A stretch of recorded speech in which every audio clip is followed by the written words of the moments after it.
আবারও চাঞ্চল্যকর তথ্য উঠে এলো এমপি আনার হত্যাকাণ্ডের।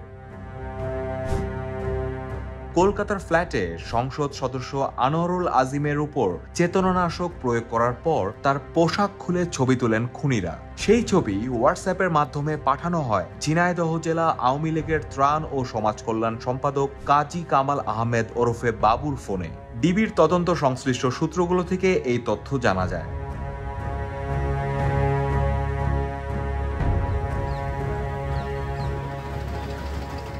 ঝিনাইদহ আওয়ামী লীগের ত্রাণ ও সমাজ কল্যাণ বিষয়ক সম্পাদক কাজী কামাল আহমেদ বাবু গত 17 মে ফরিদপুরের ঢাকা ভাঙা এক্সপ্রেসওয়েতে একটি গাড়ির মধ্যে আমানুল্লাহর সঙ্গে দেখা করেন এবং যেখানে অপরাধ সংগঠিত হয়েছে সেখানকার ছবি দেখেন এবং হত্যাকাণ্ডে কত টাকা হাত বদল হয়েছে তা নিয়ে কথা বলেন।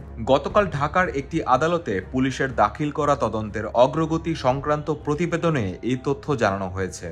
কামাল আহমেদ বাবু, যিনি নিজ শহরে বাবু নামে পরিচিত, আমানুল্লাহ ওরফে শিমুল ভুইয়ার সঙ্গে আগের দিন রাত 10:30টার দিকে হোয়াটসঅ্যাপে আমানুল্লাহর সঙ্গে কথোপকথন হয় বলে প্রতিবেদনে উল্লেখ করেন মামলার তদন্তকারী বিভাগের জ্যেষ্ঠ সহকারী কমিশনার মাহফুজুর রহমান।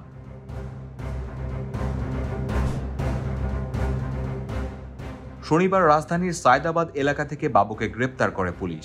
গতকাল তার 7 দিনের রিমান্ড মঞ্জুর করে আদালত। এই নিয়ে এই ঘটনায় 4 জন গ্রেপ্তার করা হয়েছে।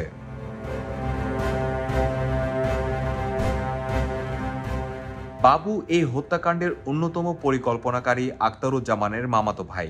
এর আগে আমানুল্লাহ আদালতে স্বীকার করেন ঝিনাইদহ 4 আসনের সংসদ সদস্য হত্যাকাণ্ডে যারা অংশ নিয়েছিলেন তাদের সমন্বয়কারী ছিলেন তিনি।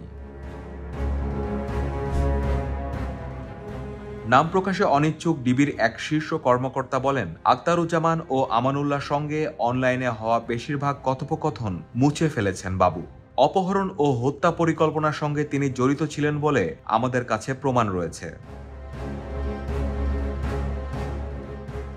গ্রেপ্তারকৃত অপর 3 আসামি সেলেস্টি রহমান, আমানুল্লাহ ও তানভীর ভুইয়া স্বীকারোক্তিমূলক জবানবন্দি দিয়েছেন এবং কারাগারে রয়েছেন।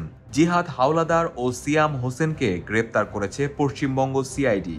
তবে আখতারুজ্জামান, যিনি এমপি আনারের সঙ্গে স্বর্ণ ও মাদক চোরাচালান চক্র চালাতেন, তিনি যুক্তরাষ্ট্রে আছেন বলে ধারণা করা হচ্ছে।